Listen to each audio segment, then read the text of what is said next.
Ya, selamat datang di channel kami. Kali ini kita akan membahas bagaimana cara memperpanjang sertifikat elektronik. Ini yang kami sampaikan di sini adalah syarat yang diwajibkan untuk memperpanjang sertifikat elektronik saat terjadi masa pandemi 19. Dan ini sudah kami lakukan untuk beberapa wajib pajak dan semuanya diterima oleh kantor pajak dan syaratnya sama seperti yang kami sampaikan di sini. Ya, yang pertama adalah mengisi formulir permintaan sertifikat elektronik. Formulir ini bisa kita dapatkan di kantor pajak ataupun bisa kita download dari Enova. Jika kita ingin mengisi formulir ini di kantor pajak, bisa kita minta dulu ke petugasnya dan kita isi dengan menu pakai tulis tangan. Dan jangan lupa untuk ditandatangan direktur dan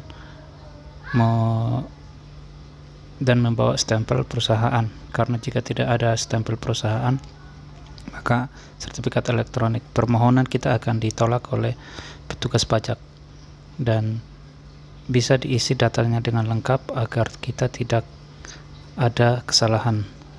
Dan yang paling penting juga kita isi nanti adalah email kita, di mana kita akan di mana nanti permintaan persetujuan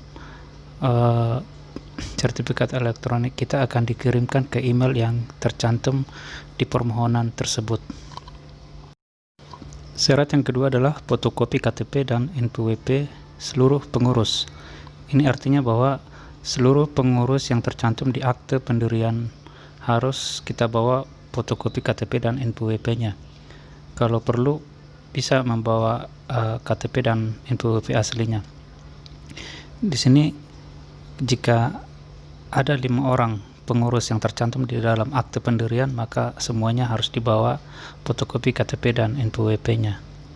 Dan jika misalnya hanya 2 orang, maka yang harus disiapkan adalah NPWP dan KTP 2 orang tersebut.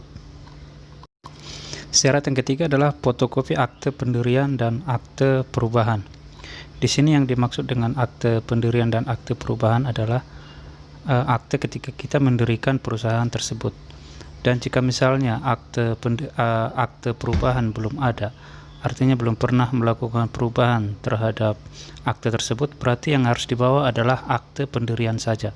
Tapi kalau misalnya sudah pernah ada perubahan, misalnya perubahan modal ataupun perubahan pengurus, maka yang harus kita bawa adalah akte pendirian dan akte perubahan, tapi yang dibawa adalah fotokopinya.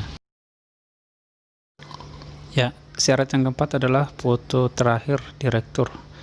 Ini foto terakhir direktur maksudnya adalah foto terbaru dan bisa kita masukkan ke dalam CD. Jadi di sini kita biasanya kan kita bisa foto lewat HP, kemudian foto yang telah kita simpan di HP bisa kita masukkan ke dalam CD. Jadi kita beli aja CD, ke fotokopian banyak, toko komputer juga banyak, lalu kita masukkan foto kita itu ke dalam CD, dan biasanya nanti direktur akan dicocokkan dengan foto tersebut apakah benar atau tidak. Jadi nanti petugas pajak akan meminta kita untuk mencocokkan foto kita dengan yang ada dalam CD tersebut. Ya, itu 4 syarat yang harus kita siapkan untuk meminta perpanjangan ataupun meminta sertifikat elektronik, dan syarat itu harus ada semua sehingga bisa dikabulkan permohonan kita. Kemudian saat kita mengantarkan surat permohonan tersebut, direktur harus ikut. Jadi direktur harus ikut. Jadi walaupun bukan direktur yang maju untuk menghadap petugas pajak, bisa wakilnya atau saudaranya atau anaknya ataupun orang lain yang lebih paham, tapi saat pengajuan atau permohonan itu kita antarkan ke kantor pajak, direktur harus ikut. Nah, gunanya apa? Karena memang sertifikat elektronik itu kan sangat rahasia ya, jadi harus benar-benar memang direktur yang meminta. Dan juga nanti agar foto yang dalam CD itu bisa dicocokkan dengan direktur. Jika memang cocok, maka nanti permohonan kita akan dikabulkan. Ya, pertanyaan yang sering muncul dari wajib pajak atau pengurus pajak adalah bahwa seberapa lama sertifikat elektronik itu kita dapatkan, dan apa tandanya kita sudah mendapatkan sertifikat elektronik itu, dan selanjutnya harus dibagaimanakan kalau kita sudah dapat sertifikat elektronik tersebut. Nah, kami akan menjawabnya di sini dan dengan sangat singkat. Yang pertama adalah bahwa sertifikat elektronik itu 1 hari kerja sudah diterima jika memang syarat-syarat sudah lengkap. Jika ada syarat yang belum lengkap, biasanya kita akan diminta untuk melengkapinya di hari berikutnya. Dan saat berkas kita lengkap semua, maka sertifikat elektronik kita 1 hari akan selesai. Jadi setelah berkas kita lengkap dan permohonan kita sudah diterima, maka selanjutnya adalah kita akan menerima surat ataupun disebut dengan BPS atau bukti penerimaan surat dari petugas pajak saat itu juga. Jadi kita akan menerima surat BPS berwarna kuning, putih kuning, dan itu diberikan petugas pajak kepada kita, dan itu sebagai bukti penerimaan surat bahwa kita telah menyampaikan permintaan sertifikat elektronik. Dan jika kita sudah menerima bukti penerimaan surat tersebut atau BPS, maka sehari berikutnya kita sudah bisa cek email yang terdaftar di formulir permohonan sertifikat elektronik ataupun di email yang sudah pernah terdaftar. Jadi nanti pemberitahuan bahwa kita sudah disetujui permintaan kita, maka akan bisa kita cek di email. Di email ini adalah di email yang terdaftar saat mengisi formulir permohonan sertifikat elektronik. Jadi nanti kan di formulir itu kita harus menulis email perusahaan kita, ataupun mungkin di email yang sudah pernah terdaftar saat pertama kali membuat e-faktur. Nanti email itu datang dari e-faktur, akan mengirimkan ke email yang terdaftar, dan isinya bahwa permohonan sertifikat kita telah disetujui.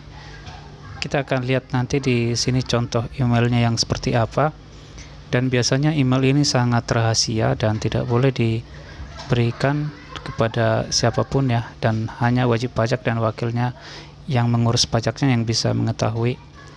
Dan contoh emailnya itu adalah seperti yang terlampir ini. Di sini ada tulisan warning, message encrypt, permohonan sertifikat digital telah disetujui. Ini adalah kotak masuk di email yang pernah saya daftarkan saat saya meminta permintaan sertifikat elektronik, dan ini dikirimkan oleh e-faktur. Dikirimkan oleh e-faktur, dan nanti akan tertulis di situ yang terhormat PT apa dan NPWP kita apa. Itu sudah jelas nanti tertulis di sana.